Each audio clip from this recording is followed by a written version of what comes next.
for another insightful session this afternoon. I hope you're all looking forward to what proves, or I'm sure will prove to be wonderful, insightful insight into the Kingdom of Saudi Arabia, KSA. So, welcome back. The potential is there, and it's said by the year 2023, Saudi Arabia is forecast to reach 119 billion of the turnover in the retail industry. It's an industry that is obviously really poignant to a lot of you who will here in the region. And I'd like to introduce you to the moderator who's going to introduce you to his panel over the next hour or so, where you're going to be learning more about the fabulous opportunities. Please put your hands together for the moderator for the session, Mohammed Dedi, the Principal AT at Kearney, Consumer and Retail Middle East and Africa. Round of applause, please. Over to you, Mohammed. All right, good afternoon, everyone. So we'll try and keep it as interesting and exciting as possible, given that we're right up after after lunch. But to start off with, let me welcome my panelists. So first, I'll have joining us Feras Almaddah, co-founder and CMO of Zmakan. If we could get a round of applause as he walks up. Joining Feras is also Hathal Alutaibi, CEO of Alandalus property company.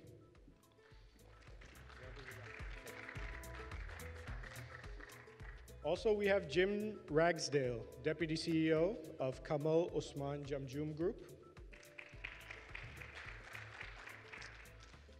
Mahmoud Bartawi, co-founder of Under 500.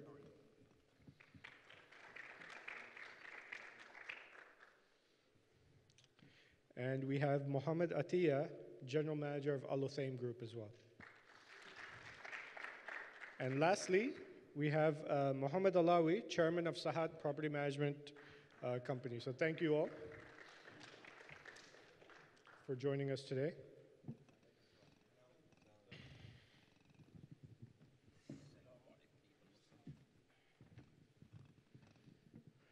All right. So thank you again, gentlemen. So I guess just to get us started, we'll start maybe more broader.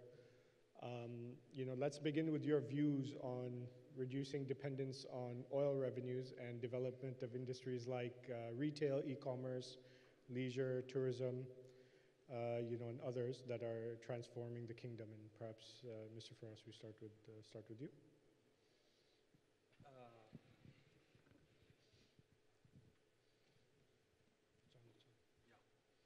Actually, Saudi Arabia today trying to divert from the oil as much as possible. This is why they have a big support for the small and medium businesses. We have an organization called Munsha'at. They are trying to accelerate and give a lot of support and make clusters of small businesses. They are doing a lot of events. They are trying to get they're doing some platforms for small businesses to integrate with each other, to support and complement each other.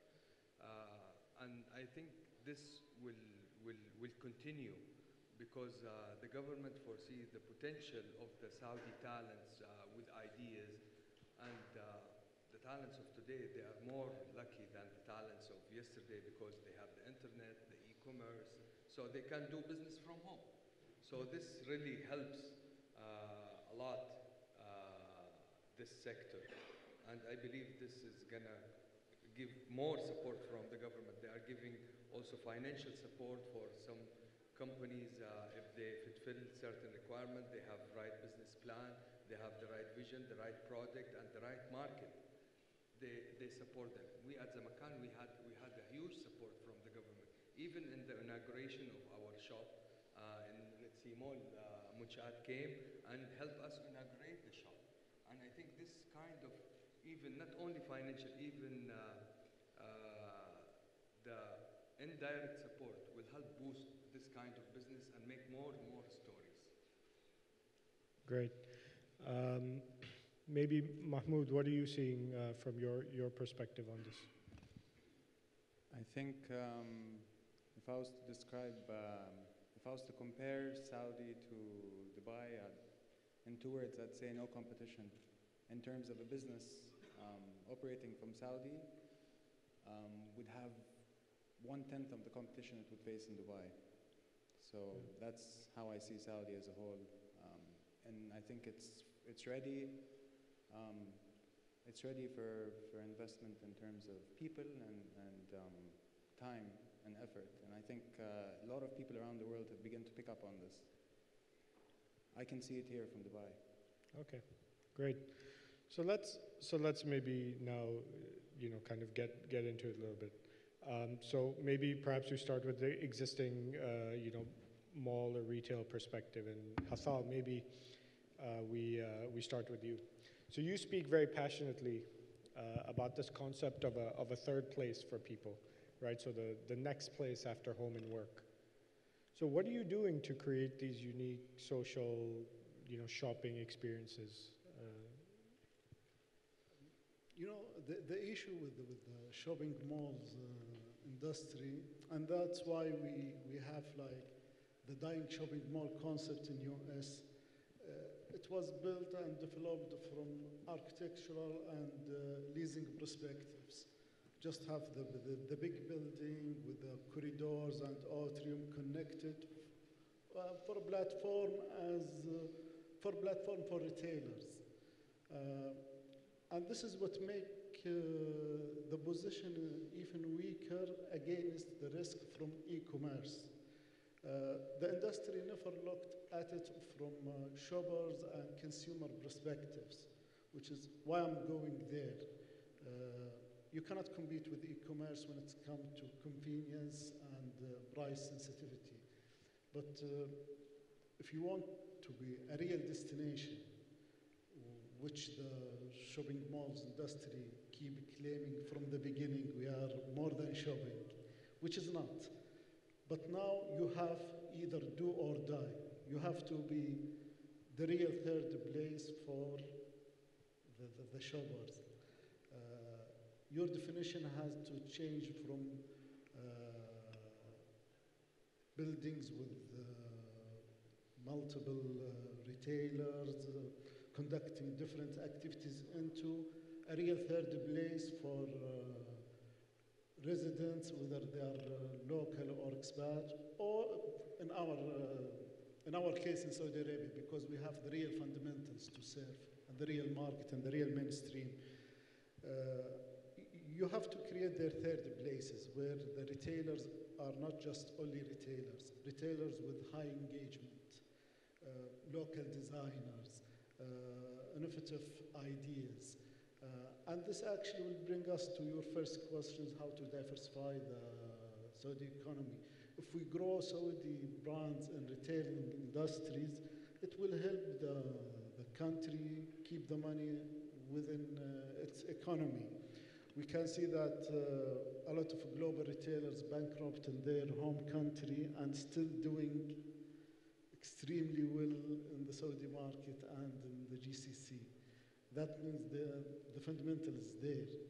You just need to adapt to the current need of the consumers by understanding them and engaging with them further.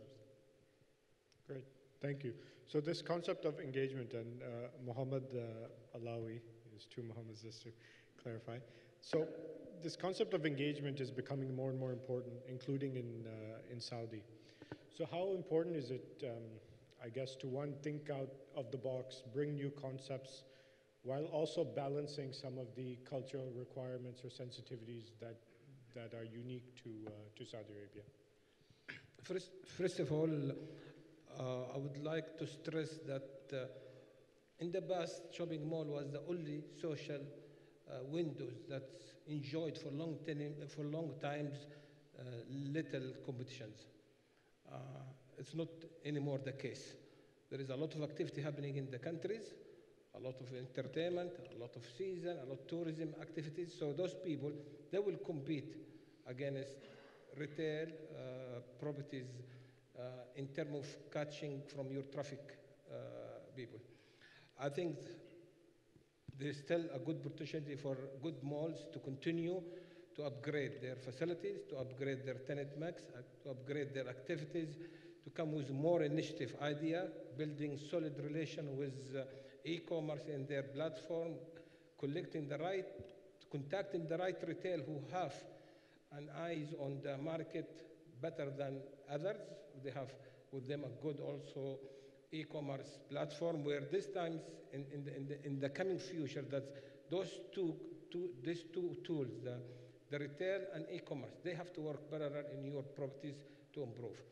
Second, I think any retail property doesn't need to ignore anymore the role of tourism, the role of the entertainment authorities, and those people we need to engage with them and to keep our properties a part of their plans. Few malls still doing that. Other malls still have to wake up to catch up with what's happening in the country, the change. Otherwise, they will end up without nice property, without traffic. Lifestyles, people now more into lifestyle, entertainment, F&B, services, virtual realities, all those things. I think there is a lot of things to do. And the enjoyment in the past we've been having the traffic just because we don't only windows, I think this will not continue anymore. Great, thank you. So, Jim, you have, your group has seen significant success. I think 450 stores, some local homegrown brands, operating international brands. You know, what do you see as, what advice do you have for people looking at Saudi and what potential do you see in the future from a retail standpoint? Well, I quite agree that up to now in retail in Saudi, we've kind of enjoyed a relative monopoly on customers' leisure time. That, unfortunately, I guess, as retailers is disappearing. I guess the good aspect is that when you're exposed to competition, you get better. And I think we are going to have to get better and better. We did found private label businesses in Saudi at a time when there were not that many of them. I think that has given us learning about who these customers are, what they expect. I think that puts us in a unique position to grow going forward. But it is a huge challenge at the same time because these customers are changing at a rate which is just incredible. So how to keep up with those changes and continue to speak to her in a way that is appropriate. I think we used to talk about culturally or locally relevant. What is locally relevant is not nearly as clear as it used to be. So we have to continue changing in the way we speak to her and the way we communicate. And we have to be super exciting because we're competing with a lot of new exciting entrants into the market, which are not retail and are competing for her time. So we just have to keep adapting and listening to what she feels is relevant. I say she because our customers are really female. No, thank you. I think you bring up an interesting point. I think there'll be increased competition not only from retailers, but also from other industries. And I think everyone has mentioned that. So, Mohammed Atiyah, I think next question for you maybe is, so spending is, I think it's well understood that overall spending is set to increase in KSA from a consumer standpoint.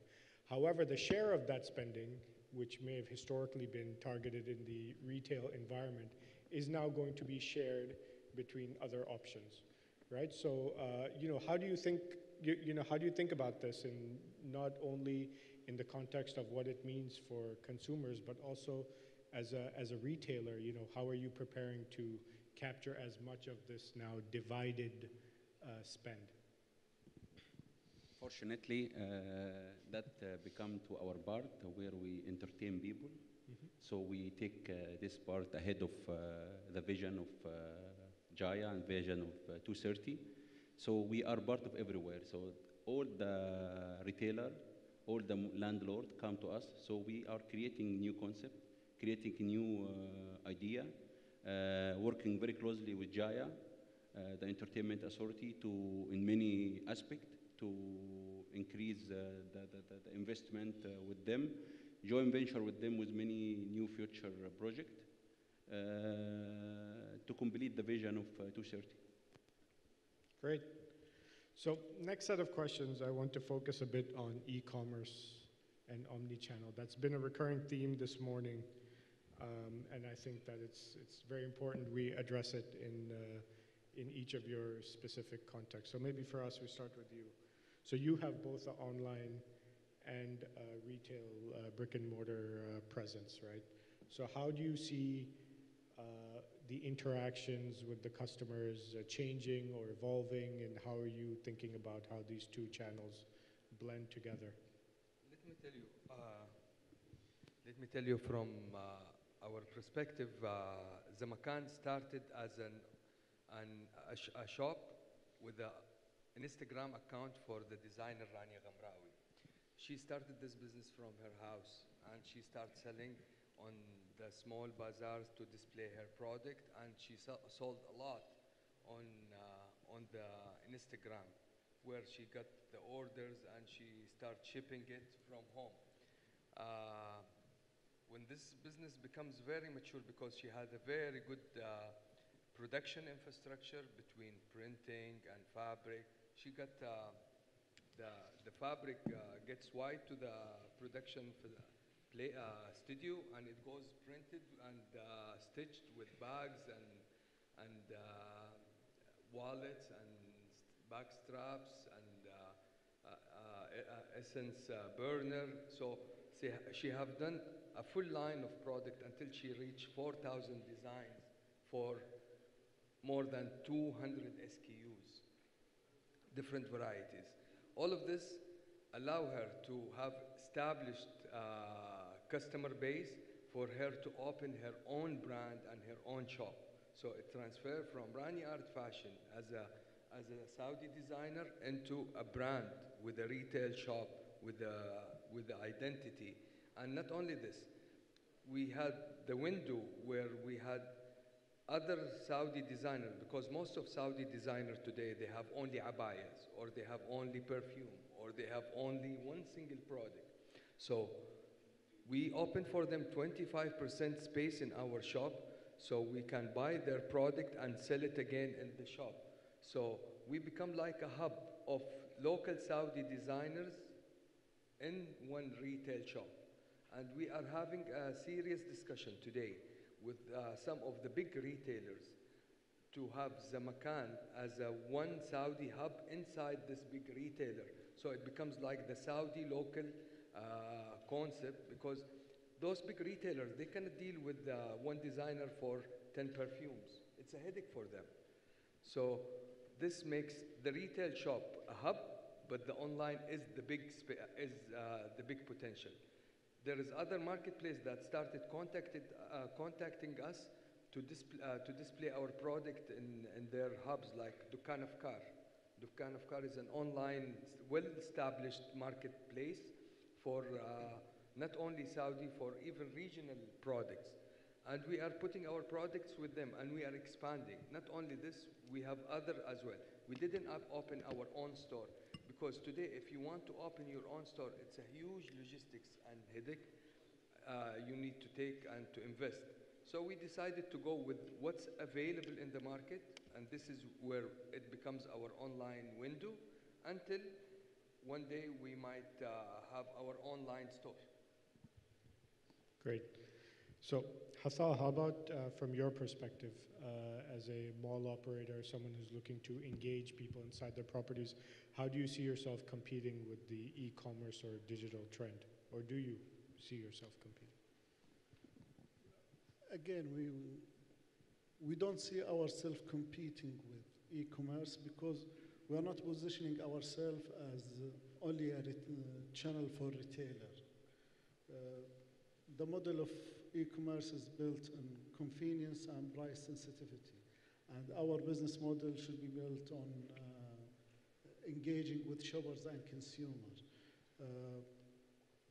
From their story, we know that they moved from online shop via Instagram into a real shop in Red Sea Mall. So they used the online channel to engage and build engaging platform with shoppers. Then they went to brick and mortar shop instead of continuing online. So it's not online versus brick and mortar. It's what channel are you using to serve your purpose. If your purpose is to distribute and sell at the cheapest price, then you are an e-commerce, commodity, and logistic business. And this is where shopping malls should not go at all to compete, because our business is built on engaging and creating destination. No one wants to spend their third place in warehouse. So it's not a logistic. Our business is create a destination to engage. The challenge is it's not from e-commerce, because it's totally different business. The challenge is for the rapid change in lifestyle and mindset of the young generation, which it's hard for traditional business people to follow. This is the real challenge. And young people need to take the lead on ground. The general manager of the shopping malls, his marketing team, his engaging team should be connected with their targeted audience. Great, thank you. So speaking of taking the lead, that was a very good transition into the next question. So Mahmoud, you are planning to roll out a dark kitchen concept in Saudi. So that not only leverages the power of digital through the deliveries and things like that, but it's also setting the stage to potentially open up a whole new, almost a disruption of the food service landscape. So can you tell us a little bit more about that? Sure. So the question's on e-commerce and about. Yeah, so you are bringing in a new concept, sure, right, to the kingdom. All right. I'll take you through a little journey that we had as a brand, and then I'll tell you how we ended up in Saudi, and then compare it to the other places we're in, and I'll give you a good indication in the countries. I'll tell you about what we know as a brand. We started in Dubai, and it was 3 years ago. We did 4 brick and mortar shops, 2 to 4, and then we went completely online. So we reduced from 4 shops to 2 shops, and we have 6 dark kitchens in Dubai. We expanded to London, dark kitchens in Kuwait, and now in Saudi, and end of this month we'll be in the US. Now what this translates into numbers is Dubai is fierce with competition. So if you're selling e-commerce in Dubai, you need to start with a discount for someone to try your product, right? So I would say in Kuwait, the delivery order is 3 times that of Dubai. So people eat there 3 times more than they eat in Dubai. They order online more than they eat in Dubai. That's probably it. In London, it's similar to Dubai. Crazy competition. You have the 30% of restaurants on the aggregators like Deliveroo and Uber Eats that have 0 sales. Very fierce competition. In Kuwait, so when we launch a brand, we say we go on discounts, and when we hit when we get to 50 number of orders, that's basically we know that the brand has taken off. It took us 4 months to achieve that in Kuwait market. It took us 3 months to achieve it in Dubai. In London, we're not there just yet. In Saudi, it took us 1 day. No discounts. So in the Saudi market, people don't like discounts. They want to pay full price. All right, maybe you can give them delivery free. I'm talking about the business I'm in, which is e-commerce, food on demand. I want the food, I get it quick, fast. And the kitchen platform we work with, Kitopia, has picked up on that. Their expansion plans have changed to adjust. Their focus now is on Saudi, on the US, because of the stats I've told you. I think Saudi is, when I say no competition, I actually mean it. Like for a healthy food brand, 3 years ago in Dubai when we launched under 500, we were looking at the other brands, and we were comparing, and the customer's mindset, diet food, healthy food was always considered diet food, and it was, you would not get a tasty food, you would not imagine that the food would taste nice. And we wanted to create a twist, so we got an Italian chef and we got a nutritionist, and we threw them in the room and we said, guys, come out with something. The branding team came out with 500 calories, 3 meals a day, 1,500 calories. So if you look at Saudi and you put healthy food on any of the aggregators, from a branding point of view, you won't find anything close. And that's true. So if you look at burger concepts in Saudi and you compare them to Kuwait, they're very different in terms of packaging, in terms of communication, in terms of, I would say, I think Saudi is where the world is headed in terms of, you know, if you want to, like knowing this now and the stats I've given you, it would only make sense to put all your energy into developing more and more brands. And as a Saudi, I think Saudis are more receptive to international brands at this point. It will reach a point in the future where it will get to, no, you know, but at this point, looking at the traction, looking at the brand just at the bottom of the aggregator list and then being picked up and bought so much that it gets on top with organically in one day to hit 50 orders, which in another country next by with the same buying power it took 4 months on discounts, heavy discounts. It just shows you you know, how ready the market is.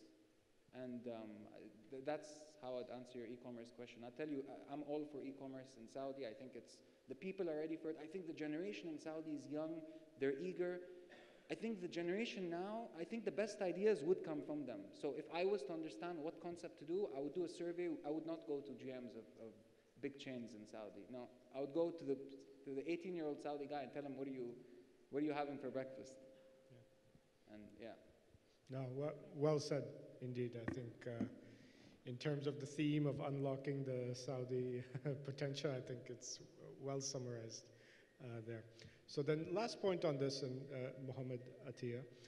So, you know, there's been some significant steps your group has taken in introducing new concepts or taking advantage of the opening up of different sectors in the economy. You know, can you talk a little bit about that, what that means to you from, you know, either a technology standpoint and then also building the customer loyalty, both digital and physical? We have set globally our vision of entertainment, how to grow, how to expand everywhere. We are now in 6 countries, Saudi, Oman, Qatar, Egypt, very soon to North Africa. So we had set our goal. We have now 7 concepts. We have introduced many new concepts in the region. We have built the first snow city, snow park in Saudi Arabia. We're building the second one in Jeddah very soon. We already have the second one opened last July in Cairo. Also, we have introduced now recently the branded entertainment. I cannot mention the name right now, but we have set the goals to go with different concepts in Saudi, not only traditional entertainment centers. So that's why you differentiate yourself between other competitions in the market. So we already set a goal of online system, which you can sell tickets, which you can develop your e-commerce from entertainment perspective. We have set a goal also for many other drop and shop concept, which will allow the customer to enjoy the shopping experience during the malls where you visit. We also set a goal to work in technology with the government for entertainment, which is we'll launch it very soon. Good. No, thank you. Next topic around labor, and also I guess that leads to customer service and the changing landscape in Saudi. And I want to start with Jim there. I think, you know, your group has been one of the leaders, if not the leader, in female empowerment into the labor force. Do you want to talk to us a little bit about, you know, how that, well, not only how it came about, but, you know, what it means for you in the business today as you see the next wave of growth? It's true that we were kind of early guinea pigs in this entire process. When the kingdom decided to strengthen Saudiization, one of the major tenets of that original plan was effectively feminization, which back in 2011 was targeting notably makeup and lingerie, which are 2 of our strengths in our company. So we found ourselves in a situation of having something like something on the order of 350 or 400 stores, that in the span of 6 months, in order to comply with the regulations, needed to transform that in-store workforce from men to women, which I had just arrived from Europe at that point, and that struck me as kind of overnight. 6 months is a very short amount of time to transform the workforce. So very interesting kind of experiment. I think in makeup and lingerie, the really positive aspect of it is that we had women talking to women customers about makeup and lingerie, which seems kind of natural, doesn't it? Which is not the place we were coming from originally. So it was, from a customer perspective, very positive. Very challenging initially from a store management perspective, as the vast majority of these ladies had not really worked before they were coming into our company. So very challenging from that standpoint. I think probably the biggest surprise that we had as managers of this sort of new workforce was that, yes, of course, the ladies were there working for income, but they were also there to develop, and there was a much more active role taken on their part in terms of developing themselves and learning and development.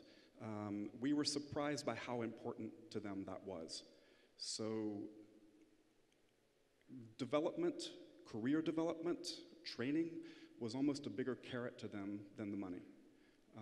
So that was very interesting because it allowed us to almost have training as a factor of retention for the workforce, which previously was not the case. And the result is today that we have lots of Saudi ladies in our middle management. And I'm very confident that in a few short years, a lot of those Saudi ladies will be in our upper management.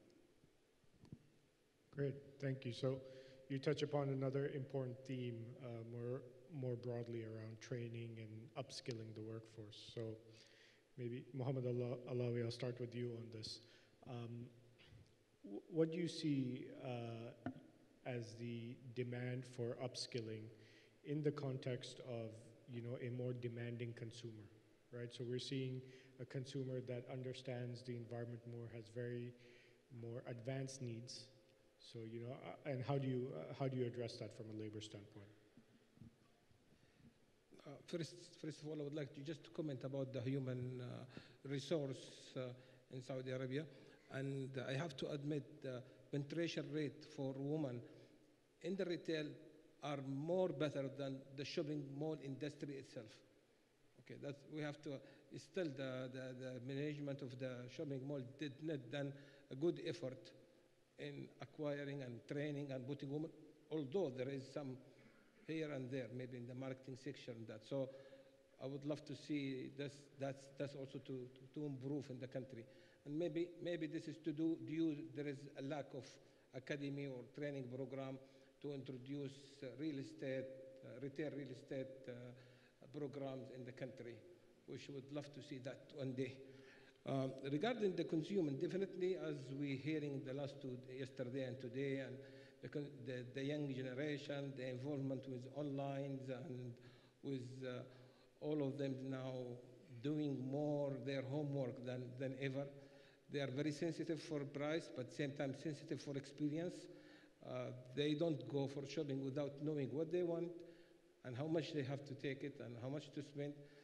Actually, the whole world is open for them before they shopping, and this is make it too tough for the retailer also to play with their margin a little bit here and there. So I think doing their home have to be in the same times from the retailer doing better in terms of communicating with their customer and keep them loyal to them. There is many ways to engage your customer those days. Not only people that think the discount is the only issue, and I think the good example is our friend here. Discount it's something people they love to have, but there is more than that discount. Customer service, after sale service, delivery service. I'll give you an example. Every day we watch in the radio or in the newspaper that Ministry of Trade pull out this number of cars from surface to international fault or something. but you never hear it directly from your car agent. He didn't send you the message, said, bring your car to my maintenance. You hear it from the newspaper. And this is to show you there is a fault in respecting your customer, which is going to be potential that. You hear it in the newspaper, you hear it by a memo from the Ministry of Trade, all the car number chassis that will take it back to the agent. And your customers, he didn't send you an email or SMS to tell you that. That's an example how sometimes retailers, they need to wake up a little up. What's happening is entering the investment to the country, more retailers are investing directly themselves, not through the franchise formula. That will be for the benefit of the customer long terms, because customer care within directly with your client is better than you go through than franchise operator, which sometimes you're facing a lot of problems. So I agree with you that a lot of things have to be done in terms of improving the customer. Second thing is not only the added value relation, it's also the awareness of the products. And you go to a store different from stores, you find your staff in that store very highly educated about the product and competitor. You go to the other stores where the staff, you ask them, what is the difference between this and that? I don't know. A lot of things have to be improved if you want to engage with your client, especially with today's client. The customers are more educated than you. He's open-minded to the all information from all over, and you have to be ready for all the questions. Yeah, thank you. So, Mahmoud, kind of building on that last point around customer service. So you're seeing tremendous growth, and that's amazing.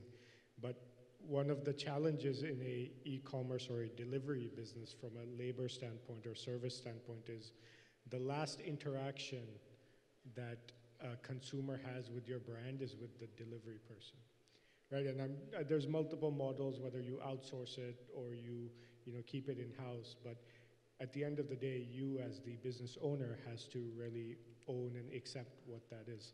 So how do you see that, how do you relate that to the growth you're seeing? Like, do you see challenges? What are you doing there? I think online business is fabulous because you have 2 points of contacts with the customer. You mentioned one, which is the customer service bit. So you have Instagram. If someone doesn't like something, he's going to post it on your Instagram and you get an alert. Either if you're lucky, you'll get it in your DM. If you're unlucky, he might just put it on one of the pictures on your Instagram. And that's an excellent chance to convert someone into a customer. And you can actually track it because once that complaint comes, you can, if it's, you can erase it if you don't want other people to see it and message him directly and say, listen, can I get your order number so I can help you better? You can go that route and then inform operations and get it back to him. And the cheap thing is to give him a free meal. And that's one way of dealing with it. And the second point I wanted to make is the communication with the packaging. So if you have the brand and you're only delivery focused, your point of contact with the customer will be that package that he gets because that's the gift. So when he gets that, Apple calls it the unboxing experience. It's an experience that few seconds, and they bought that tech from the Japanese, and for a significant amount. And that is part of the experience. So if you go to Kuwait, if you go to London, they do it really well. Their packaging is amazing. You'll get a burger that fits exactly in the packet, and it looks exactly like in the picture every time. And so the way we do it in the restaurant business is we try to get our prep time down to 4 or 5 minutes. So think of what you can do beforehand that gets, so when the order comes through the delivery, it's 4 minutes into the oven, and while that's being cooked or into the fire or whatever it is, the assembly is happening and then out the door, plus 20 minutes delivery time. And customers now are aware. So the complaints that come to you can be 2 types. They're either the delivery is too late or your food sucks. Sorry for the word. But that's what we get. So when the food is not good, we can track it to exactly, because you have a process line in the kitchen, you know exactly, is it in the hot, is it in the cold? How can we make sure that doesn't happen again? that we can take care of. If it's the delivery, platform, 99% of the time they do exactly what I said, and they just reimburse the customer. So some platforms are excellent. Deliveroo, before you hang up the phone, they'll give you back your money. They're very pro customer, like that. Then you have Uber and Talabat, and there's Just Eat, there's Hunger Station. All of them have their ways of dealing with it. But customers know if it comes late, what the story is. If they don't get what they want in terms of food, they'll come and write it. Sometimes they complain about the delivery time too on the restaurant, and then there's a way of making the customer aware. And goes back to customer service. And if you own that process and you own the customer, so in reality, we don't own the customer data, because Deliveroo and Uber and these platforms, they don't even give it to you. The rider comes to your shop, you scan, he scans the ticket, and then the customer gets the notification that the driver's at the shop, the food's being picked up, it's on the way to you. That's all nice. But we have to take care of the customer service bit of it, even if we don't have the customer information. So the person writing to you on Instagram, if he gives you the order number, you can track it back and get the info from the aggregator. But in reality, so even if you segregate the data part from it, the brand needs to own up to the customer. And that's, if your branding and your customer service, the food is taken as a given, right? If you can own those two, then I think you can do a good job in any business. It's not limited to food. Good, no. Yeah, I'm just going to go to you next. In fact, please add something, and then I have a question for you also. Okay. For the HR, small businesses are suffering because small business always doesn't have the full training program like the big retailer. So we are always on-job training for the big retailer. They come, they work with us 3 months, 6 months. Then there is a huge turnover inside the mall. So people, they come to our store and they go to other retailers. They find job opportunity in big names. Everybody looks for his benefit.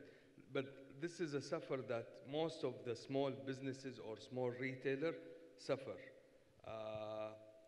And we are trying to live with. We try to give some benefits to our employees. True, we don't have a lot of people are leaving, going to others, but there is still a percentage where people, they come, they try us, and they go to others. From a customer service point of view, people, they come buy from our shop. We try to give better customer service experience. So some of them say, can you deliver? Of course, because we are very experienced in the delivery business. We have good logistics contract that delivers inside the city and abroad. So the experience of delivering the product is like buying a product and please deliver it to me at home. Believe me, it makes a big difference on the customers because they don't have to carry the shops and go through the malls. And I think this is something for a lot of retailers to consider. Great. So building on that, so the question I want to ask you is that, we're talking about specifically the labor force and customer service inside the store.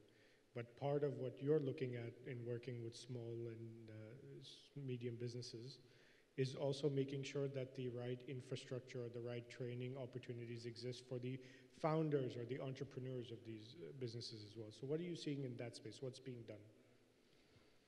For the entrepreneurs themselves, a lot of organizations and a lot of big corporates are doing this training. They're giving for the entrepreneur how to manage your business, how to scale up, what is the way to finance.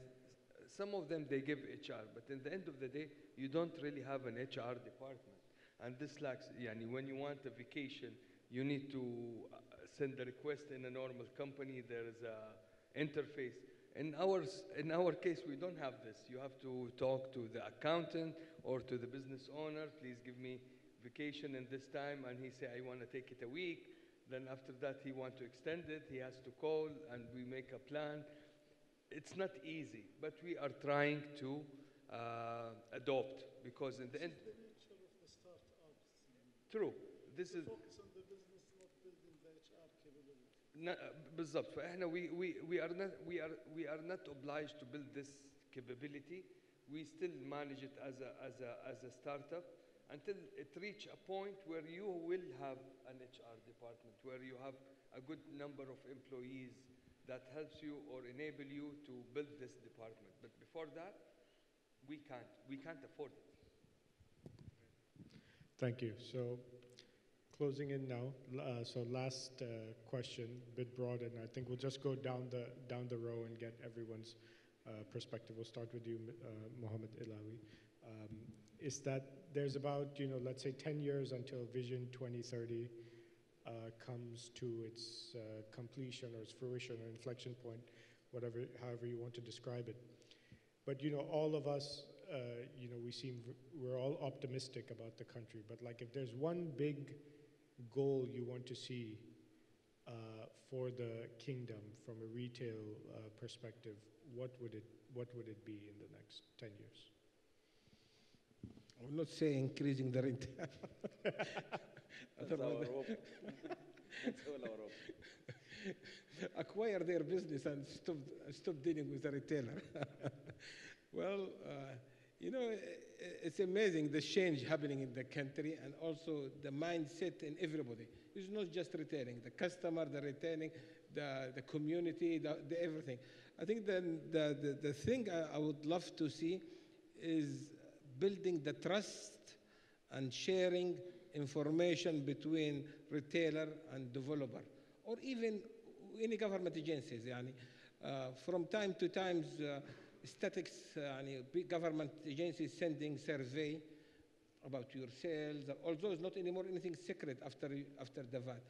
And you will find everybody hiding the information. Is like still the mindset that information is mine for me and nobody else could share it. And I think if we all trust each other, government trusts retailer, retailer trusts developer, developer trusts employee, and all of us share informations and come with the knowledge using this big data, and I think this is going to be for the benefit of everybody. Because still yet, we have this set mind to hide everything, which is supposed to come in the end. That's one thing. The other thing that I think one of the things that I personally feel it, we succeed on it within this 2-3 years of exercise. We don't have any more bureaucratic government. We have a very high level corporate team now working in the government. We're dealing with the corporate now. That is another big challenge for private sector. You are not dealing with the government, you are dealing with the corporate. So corporate have to be different game and different rule of engagement. Win-win together. In the past, we always like to win. I think win-win alone is no more an end for our solutions.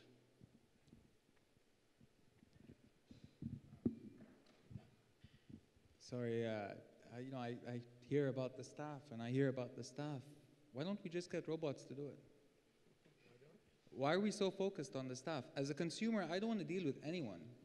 I think the key word for today and up to 2030 is convenience.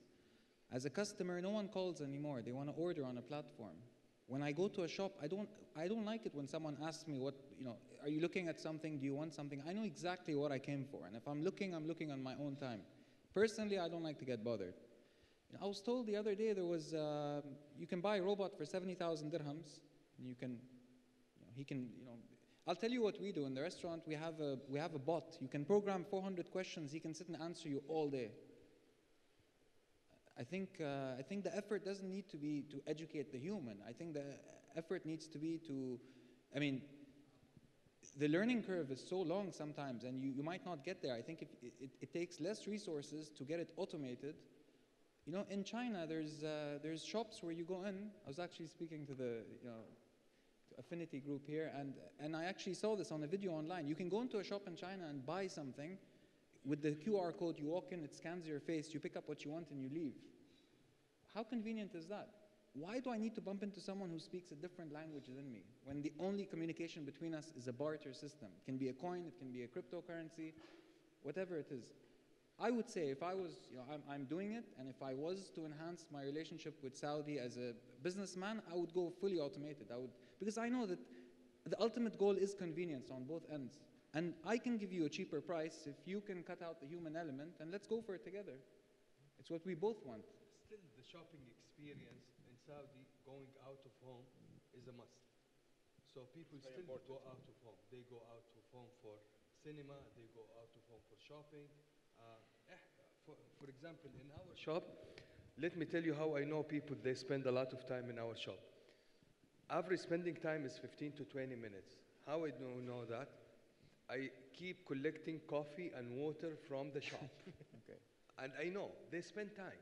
They want to spend time. They want to get engaged with the product. Some of the people, they know what they want, they order online. I order a lot of Amazon and I order a lot when I know exactly what I want. But when I want to go shop, So it's entertainment. it's part of. So you need to it get is clowns part- in the shop. Why are you This getting is- this is the get out- someone to entertain? The out-of-home experience will never stop in Saudi, and it's gonna grow. Yeah, but why would you get someone who's low paid and expect them to entertain someone who's going to pay a high ticket? It's not about you.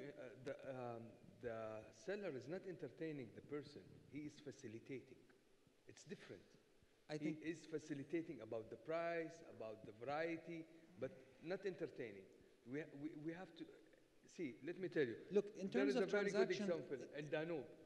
They have their automated shopping machine. yeah. But there is a guy facilitating there. The guy still need to facilitate. So the facilitation has to be there, even if there is an automated system. You cannot cut completely the human element. At the end of the day, you make a shopping online, but sometimes you have a very lousy experience of receiving the product. Where the location, which direction, which you still have the human element. Yeah, but there's a difference in the quality of human. If you go to Apple, for example, one of the leading brands in the world, you see the guy standing with the iPad, and his job is to facilitate. It's not to sell. You're going to choose exactly what you want. If you have a question and you ask him, this guy is getting paid 12, 13,000 dirhams, 8 to 12,000 dirhams. He's not on the 3 to 4,000 dirham. This guy is educated. He can help you make this guy needs to wait 2 years maybe to get that job in Apple. But Apple showroom is not for sales. It's only for showcase. Where is the marketing done? Showcase. Online. Most of the people, they buy Apple from a non-Apple shop. So you get the point. Non-Apple shop. They show it's Why are you different. trying to bring them to your These shop? guys are if you doing can- the shop for marketing. I think if I were to just to hear both perspectives, I think effectively you guys are both saying the same thing. I think the role of the shop is going to change, but consumers will still spend their time outside their home, right? There's a level of automation and that will upskill actually the workforce to get them paid to a level where they become facilitators and less about just executors, right? Which I think is the point Mahmoud is making. So I think it's a combination of both. I think, I don't think it's either or. I'm just saying instead of 10 people, have 2 people. Absolutely. 2 people who can, and this is something you Educators. can... Yeah, and you can see this example. It's a stark comparison between this part of the world and developed economies, right? We have no shortage of people in the stores. It's the level of service they're providing needs to be improved. I think it's all about customer engagement, where all the retailer are forgetting that side from the experience. You go to US, you go to any shop, immediately after your sale, he will give you a coupon with $25, come back. Another $25 coupon, just register online. It's all about experience, about customer engagement. How you engage your customer to come back? Where we miss in our market? Where the retailer need to improve the engagement, that is the way to improve engagement with all the customers. Just to kind of build on this whole exchange, I quite agree with you that it's neither one nor the other. I think our world in the West already and more in this part of the world is going towards customization. So customers expect experiences that are adapted to what it is they're looking for. So you've described what it is you're looking for, quite respect that, but that's not every customer. Some customers actually want that human interaction with more or less sophistication in the customer service knowledge. And I think that's probably where we have our biggest challenge today. I mean, if I bring it back to 2030, I'm not going to talk about macroeconomics. I'm not qualified to do so. But as retailers, we are going to be faced with more and more competition. We've got to get better and better. And getting better and better means responding to what he or she as a customer is looking for, which could be that, but it could be something else. We got to be ready for all of the above, not just one formulaic answer. All right. Who's the biggest, in Saudi, the biggest age group, I think, is the millennials, right? That's what I read. 60% less than 30. All right. And the millennials, if you look online, who spends the most time looking at their phone? So 20 to 30 years old spends 6 to 8 hours, and then it goes down as you go up. That's an indication as to where you want to be. So if the guy's spending more time on the phone, and he's looking at that, and he just comes to the shop for the transaction, so instead of having 10 people, you have 2 that just help with that, and he's not spending that much time in the shop, and if the whole world's doing it, why would it be hard to assume that this model would follow here when you have the millennials who are doing this? Why would you invest more and more staff and try to train the 3,000 guy to not pay the 12, and the learning curve is so high, and the attrition rate is so high, the visa costs are so high? Why? It's looking to me like a no-brainer, but I understand it's not. I mean, that's why you have, it's a cycle. You need to see the whole thing happen to accept. The products that we do are still very high engagement products. So you may have decided in theory what you want before you come into the shop, but you need to see it applied. You need to see it on your skin. Some people are completely comfortable doing that themselves without help. Some people are not. Great. Hathal. And then we have to close. Regarding the Vision 2030, and as Mr. Mohammed Alawi said about the relationship between retailers and mall owners, from a mall owner's perspectives, we believe the relationship should be built on more strategic alignment in the future to be more engaging with shoppers and targeted customers rather than the current or the past opportunistic approach and quick win. And regarding the human factor contribution to the business, I believe one of the main reasons why the shopping mall industry globally failed recently, and we've seen the dying mall concept in the US, because a male architect in his late 50s designed a lifestyle destination for young male and female, which is really disconnected with their needs. So, and back to what customers need or what shoppers need, whether it's convenience or digital or human experience, I believe we can all survive if we know our objectives, analyze our audience, and give them what they want. If the convenience is what serves our business, go for the convenience. If it's human engagement, let's do the human engagement right. The name of the game here is understand your target customers and serve them right and invest in your relationship with them. Oh, thank you, very well said. I think, yeah, the key to it all, just to summarize, will be understanding the consumer. And if I were to summarize the thoughts here, I think nobody wants to see in 10 years' time Saudi or any country in this part of the world from a retail standpoint saying that we still are lagging behind someone else. We should be at the table because we have all the right intrinsic and macroeconomic factors. We have the population, we have the digital penetration. It's just a matter of now coming together and unlocking the potential. So with that, thank you very much to our panelists for joining us today, and we hope this was insightful.